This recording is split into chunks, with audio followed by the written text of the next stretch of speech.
Good morning. Right, we're on day 2 now of the rebuild.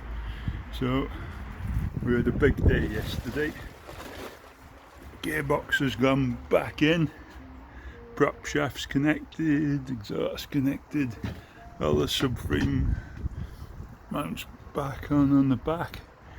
And we're just waiting to refit the mechatronic unit now down here. I'll set that up and then that will be fitted in.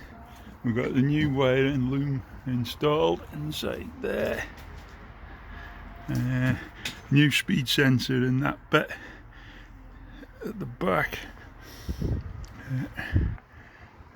Everything's bolted up now at the front. You can't even see the new engine mounting right down there. That's right buried with everything in.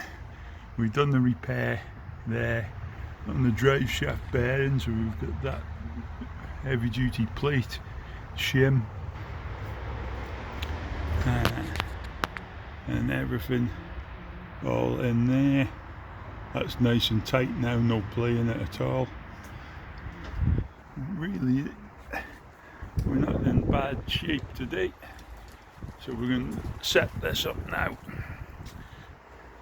for this gearbox and then hopefully slot that in and we'll be boxing that bit up. But that's about all we can see here.